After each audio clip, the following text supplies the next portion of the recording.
Cinderella का नया लहंगा और सैंडल। सिंड्रेला का जन्म फ्रांस के एक गरीब परिवार में हुआ था। सिंड्रेला जब 5 साल की थी तभी सिंड्रेला के माता पिता की मृत्यु हो गई थी। अब सिंड्रेला अपनी चाची सोफी और चचेरी बहन चारू के साथ रहती है, जो सिंड्रेला को बिल्कुल प्यार नहीं करती थी। सिंड्रेला की चाची सोफी और चारू दोनों सिंड्रेला पर खूब अत्याचार करते हैं, उनसे घर का सारा काम करवाते हैं। सिंड्रेला उनके घर में सिर्फ एक नौकरानी बनकर रहती थी। ऐसे ही दिन बीत रहे थे। एक दिन फ्रांस के राजा अनालिस ने पूरे राज्य में घोषणा करवाया। सुनो सुनो सुनो, इस राज्य के सभी लोग ध्यान से सुनो। हमारे राजा अनालिस के लिए कुशल और सुंदर राजकुमारी की तलाश है, जिसके लिए महल में कल रात एक सभा का आयोजन किया जा रहा है। उस सभा में जो लड़की हमारे राजकुमार को पसंद आएगी वही बनेगी फ्रांस की महारानी। इस राज्य के सभी युवा लड़कियों को आमंत्रित किया जाता है, सभी लड़कियां जरूर आए। घोषणा मिलते ही पूरे राज्य में खुशी छा जाती है। सभी लड़कियां खुद को उस सभा में ज्यादा से ज्यादा सुंदर दिखाने की तैयारी में लग जाती है। माँ, मैं सभा में क्या पहनूं? तू चिंता मत कर, मैं तेरे लिए आज ही मीना बाजार से 50,000 वाला लहंगा दिला दूंगी। सभा में तो तू ही सबसे सुंदर दिखेगी।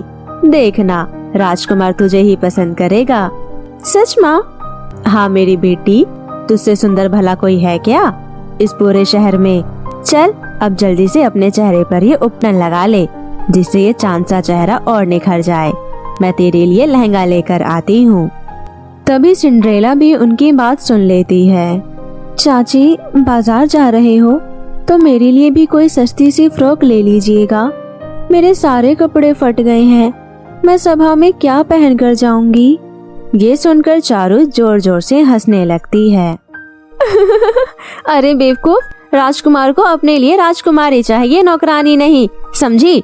बड़ी आई सभा में जाने वाली, तेरा वहाँ कोई काम नहीं है।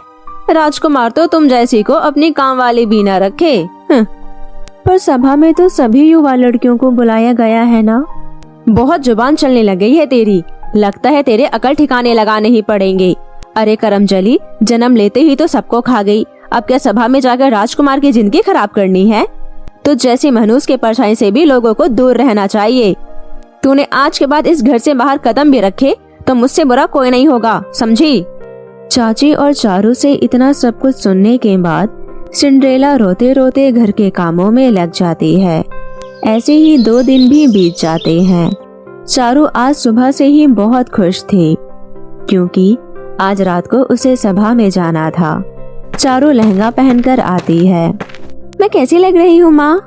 मेरी बेटी तो बिल्कुल राजकुमारी लग रही है, किसी की नजर ना लगे मेरी बेटी को। वो सब तो ठीक है माँ, पर मैं अपने हेयर स्टाइल कैसे करूँ, मुझे समझ नहीं आ रहा है। बुरा ना मानो तो चारू, तुम्हारे हेयर स्टाइल मैं बना दूं? मुझे बहुत अच्छे अच्छे हेयर स्टाइल बनाने आते हैं। हाँ क्यों नहीं, बट सबसे अलग होना चाहिए मेरा हेयर स्टाइल। ठीक है चारू। सिंड्रेला चारू के बाल बनाते बनाते एक बार फिर अपनी चाची से बोलती है। चाची, प्लीज मुझे भी सभा में ले चलिए ना, मैं घर में अकेले क्या करूँगी? मुझे अकेले घर में बहुत डर लगता है। मैं बस दूर से ही आप सबको देखूंगी, प्लीज चाची। बड़ी ढीठ है, तुझे जब मैंने एक बार मना कर दिया तो तुझे समझ में नहीं आ रहा?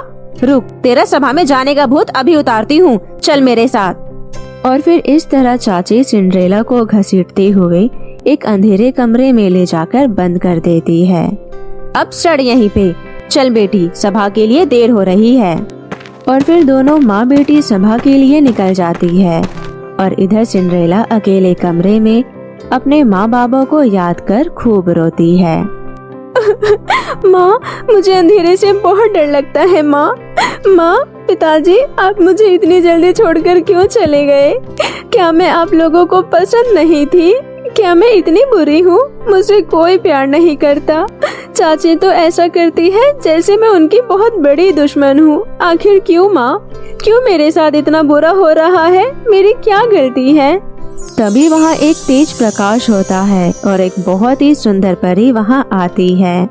उठो सिंड्रेला, रो नहीं, मुझे तुम्हारी माँ ने एक संदेशा देकर मुझे यहाँ भेजा है। तुम इस दुनिया की सबसे खुश नसीब लड़की हो और तुम्हारी जिंदगी में बहुत सारी खुशियाँ आने वाली है, मेरे साथ आओ। और फिर इस तरह परी सिंड्रेला को अपने साथ बाहर लेकर आती है और अपनी जादुई सितारा छड़ी से सिंड्रेला के ऊपर कुछ जादू करती है। जादू करते ही सिंड्रेला नौकरानी से बहुत ही खूबसूरत राजकुमारी में बदल जाती है। सिंड्रेला, अब तुम उस सभा में जाने के लिए बिल्कुल तैयार हो। चलो, अब मैं तुम्हें सभा तक छोड़ दूं। अब तुम सभा में जाओ, तुम्हारे साथ सब अच्छा होगा। लेकिन याद रहे, 12 बजे से पहले तुम वापस आ जाना, वरना तुम फिर से पहले जैसी हो जाओगी। इतना बोलकर परी वहाँ से चली जाती है और सिंड्रेला सभा के अंदर जाती है। सिंड्रेला जैसे ही महल में पहुँचती है, सबकी नजर सिंड्रेला की तरफ ही होती है। अरे, इतनी सुंदर लड़की कौन है? कहाँ से आई है?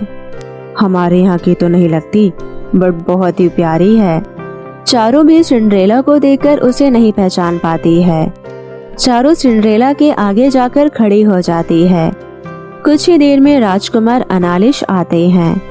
अनालिश के आते ही उसकी नजर सबसे पहले सिंड्रेला पर जाती है और उसे हटती ही नहीं। राजकुमार को सिंड्रेला एक ही नजर में इतनी पसंद आती है कि वो उसे ही अपनी राजकुमारी के रूप में पसंद कर लेते हैं।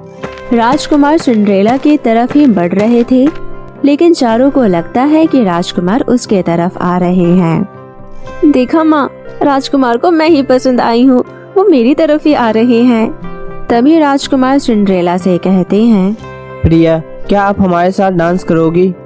सिंड्रेला खुशी से हाँ कर देती है और राजकुमार के साथ डांस करने लगती है। काफी देर डांस करने के बाद सिंड्रेला की नजर घड़ी के कांटों पर जाती है। हे भगवान, 12 बजने वाले हैं, मुझे जल्दी यहाँ से निकलना होगा। और फिर सिंड्रेला राजकुमार का हाथ छुड़ाकर वहाँ से चली जाती है। अरे सुनिए तो, हेलो, यह अपनी सैंडल तो लेते हुए जाइए। लेकिन सिंड्रेला मुड़कर नहीं देखती और भागते हुए अपने घर की तरफ चली जाती है। इधर राजकुमार सिंड्रेला को हर तरफ ढूंढते हैं, लेकिन वो उसे कहीं नहीं मिलती। बस मिलती है तो उसकी एक सैंडल, जो भागते वक्त वहाँ छूट गई थी।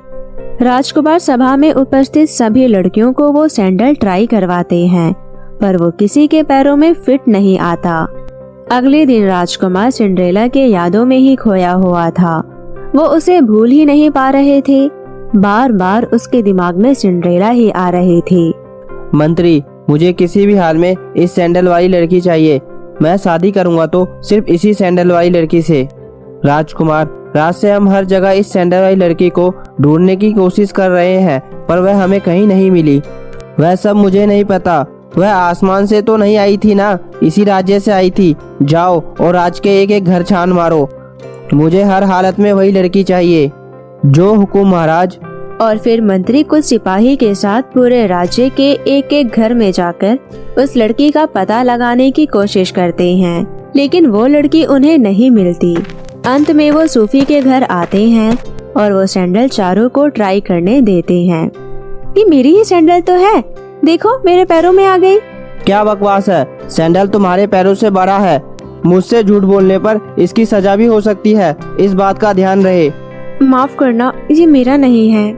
मंत्री निराश से चारों के घर से जा ही रहे थे कि तभी उसकी नजर घर में काम कर रही सिंड्रेला पर जाती है।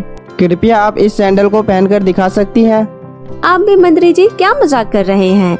उस नौकरानी को इतनी महंगे सैंडल पहनना तो दूर, उसने इसे सपने में भी देखा तक नहीं होगा। वो उसका हो ही नहीं सकता। जितना कहा जाए उतना ही बोला कीजिए। राजा का हुक्म है, सभी लड़कियों को सैंडल पहनाकर देखा जाए। आप प्लीज पहनिए इसे। सैंडल पहनते ही सिंड्रेला के पैरों में वो सैंडल बिल्कुल फिट आता है। ये देखकर सभी हैरान रह जाते हैं। तो वह आप ही है जो रात में महल आई थी। चलिए हमारे साथ। और फिर मंत्री सिंड्रेला को बहुत ही इज्जत के साथ महल ले जाते हैं। अच्छा, तो आपका नाम सिंड्रेला है?